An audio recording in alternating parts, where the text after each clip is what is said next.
সবাইকে নমস্কার। যতন খোলঙ্কা। ত্রিপুরা পূর্ণরাজ্য দিবস উদযাপন উপলক্ষে আমি সকলকে হার্দিক শুভেচ্ছা ও শুভকামনা জানাচ্ছি।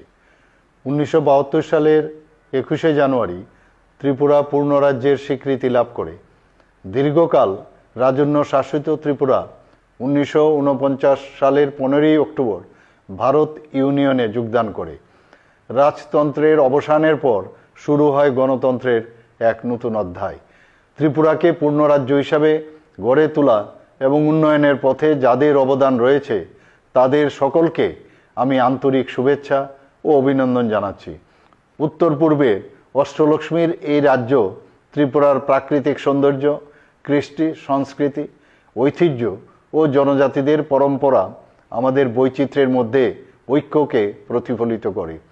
ত্রিপুরায় রয়েছে চা, রাবার ও আগরসহ নানাবিধ প্রাকৃতিক সম্পদ, শক্তিপীঠ, মাতা ত্রিপুরী সুন্দরী মন্দির এবং নানা ধর্মীয় ও পুরাতাত্ত্বিক পর্যটন কেন্দ্র পর্যটকদের কাছে অত্যন্ত আকর্ষণীয়।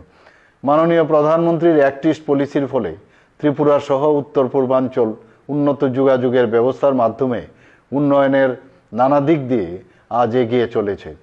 2018 সালে ত্রিপুরায় নতুন সরকার ক্ষমতাসীন হওয়ার পর কৃষি, শিক্ষা, স্বাস্থ্য, শিল্প, পরিকাঠামো উন্নয়ন, মহিলাদের ক্ষমতায়ন, জনজীবনে নিরাপত্তা প্রদান ও স্বনির্ভরতা অর্জন প্রতিটি ক্ষেত্রেই ত্রিপুরা আজ দেশের অন্যতম রাজ্য হিসাবে চিহ্নিত হয়েছে।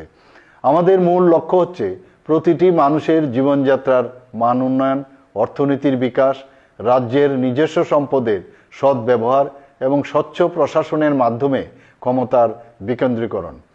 ত্রিপুরাকে এক উজ্জ্বল ভবিষ্যতের দিকে এগিয়ে নিয়ে যেতে বর্তমান রাজ্য সরকার প্রতিটি ক্ষেত্রে নানাবিধ পদক্ষেপ নিয়েছে। গ্রস স্টেট ডোমেস্টিক প্রোডাক্ট অর্থাৎ জিএসডিপি বৃদ্ধির ফলে উল্লেখযোগ্য অর্থনৈতিক অগ্রগতি ঘটেছে।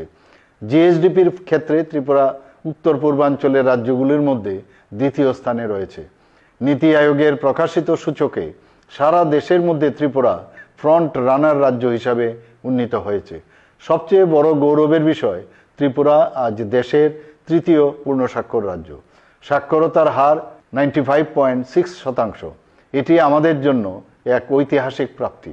বিকশিত ভারত গড়ার লক্ষ্যকে সামনে রেখে মাননীয় প্রধানমন্ত্রী শ্রী নরেন্দ্র মোদীজির নির্দেশিত পথে আমরা এক উন্নততর রাজ্য গড়ে তুলতে অঙ্গীকারবদ্ধ।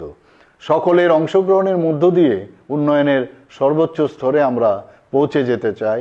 পূর্ণরাজ্য দিবসে সকলকে আন্তরিক শুভেচ্ছা ও অভিনন্দন। খোলঙ্কা হামবাই।